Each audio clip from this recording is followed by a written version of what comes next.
As you can see, Ozzy is super impressed with how I've been improving this season. This has to be the most I've ever improved in one season, and I'm about to show you exactly what I've been practicing to improve like this. We're going to be starting this video out with my Mech Routine, which I run pretty much every single day. I usually take breaks from this like once or twice a week, but I try to run it every day because this has been one of the biggest keys to me getting better. The Mech Routine starts out in Kovaaks. I reached out to pro player Elite npen and asked for his Kovaaks routine because I saw him running it on stream and it looked crazy. I didn't know how crazy it was until he sent it to me, and he told me that I can share it with you guys. The code for it is down in the description. To get through this entire course, it literally takes like 2.5 hours. I usually spend like 45 minutes to an hour in this Kovaaks course, but obviously if you guys don't have that kind of time, you can spend less. What I always do though is make sure I run an even amount of tracking courses and flick courses. Try to make sure you're practicing all parts of your aim, flick shots,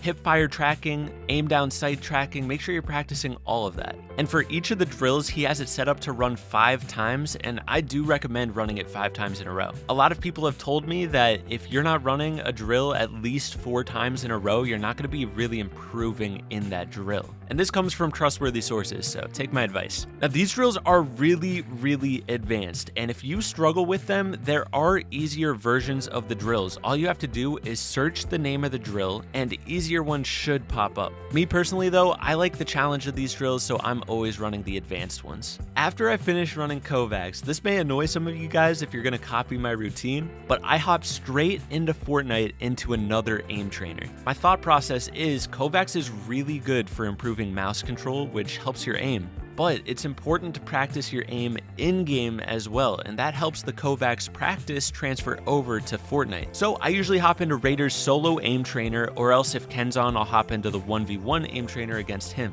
And I do this for about 15-20 minutes. 2 drills that I always make sure I run are 1, glider tracking, and 2, the drill that's called 1x1 cone. I always make sure I run those 2 drills, but I always do a couple more on top of that, just random ones. Now the aim training is over, for the most part. We kind of go back to aim a little bit later, but next up is Raider's mechanical practice map. There's 2 things I do in this map. First off, I go into Raider's piece control tunnels with targets. Now how I train in this map is I'm not allowed to stop playing these drills until I hit them all perfectly. What this means is I have to go through every single drill without choking a single edit, while claiming every single build between me and the targets, while setting up perfect peaks, and while piece controlling from behind a right-hand peak. Now I know some of you guys, especially if you're new to this specific map, you're not going to be able to run through it perfectly. So set up your own goals, maybe you have to play through each of them 3 times before you can get off. But me personally, I run through it until I do them all perfect. And now the reason I've been doing this is it's been helping me get my editing and building way more consistent and way faster. And on top of that, it helps train me to set up perfect right-hand peaks. That's why I've been doing this. After I finish those piece control tunnels, I go straight over to the AI free build part of the map, and I just basically free build around. It really isn't that deep. At this point, I'm just trying to make sure my builds are fully warmed up. Sometimes I'll set up a challenge where I have to hit like 7 perfect edit courses into max pumps, but most of the time I'm just free building around, getting warmed up. So after this, I head on over to the headshot only practice map. If you guys don't know this map, basically you can only kill people if you hit a perfect 200 pump or a 185 pump. Every 2 minutes, all of the builds are deleted, so it clears the map, and it goes for 8 minutes long. I hop into this as the last part of the Mech Routine just because it's a good place to bring it all together,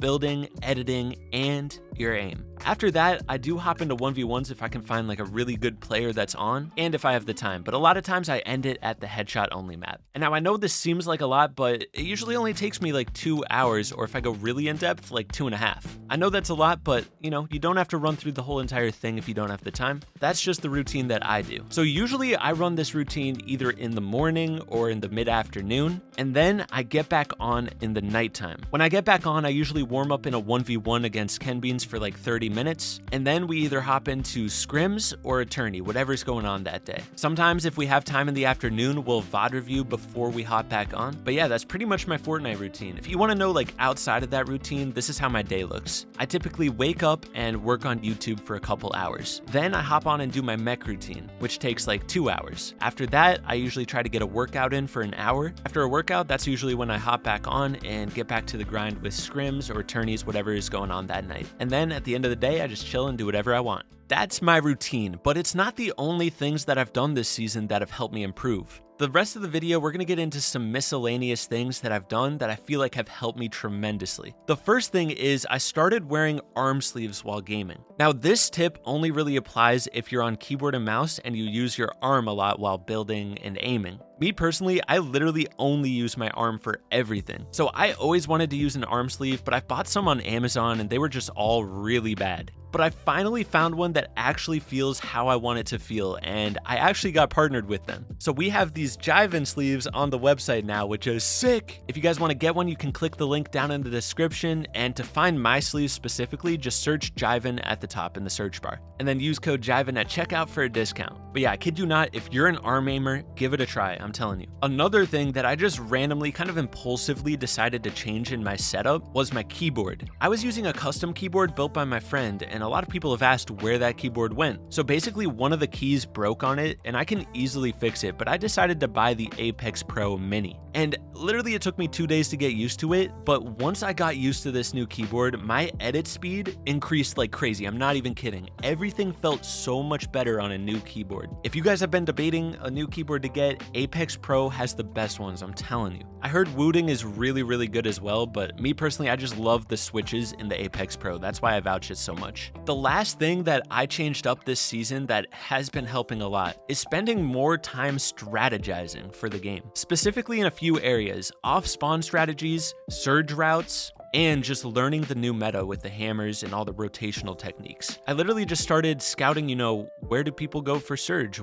How do people get their storm surge in these crazy stack lobbies? I started watching how other people do it, and I started picking up tips like, get elevation in a part of the map that has good visibility. And so when I started realizing it's actually not that hard. If you can hit your shots, all you gotta do is find the right spot to go. So what I did is I went on Fortnite.gg, the website, and I picked out a bunch of different surge locations. Now, when it's time for us to go and we need storm surge, we just go to one of those spots and base up. Then with off-spawn strategies, the reason I bring this up is because Ken and I have been landing at the same spot all season, and we really thought it was good, but it started getting over contested recently. So I just randomly came up with a new spot for us the other day, and ever since we've been going there, it has been a game changer. Same thing in solos. My spot got way over contested later on in the season. I switched it up and started landing Faulty, which is a really hot spot as well, but it's been working way better. And so the moral of the story is, if you struggle off spawn, if you struggle to make it to end games, try out new strategies. You may just need to improve your fighting. It may be as simple as that, but there's a chance it could come down to your off spawn strategy, and you may need to rethink things. That's what it came down to for me in these tourneys. So anyways, guys, I hope you found this video useful. Reminder, if you want to get a Jivan sleeve, link is down in the description. Use code Jivan. More content coming soon. I'll catch you in the next one. Peace.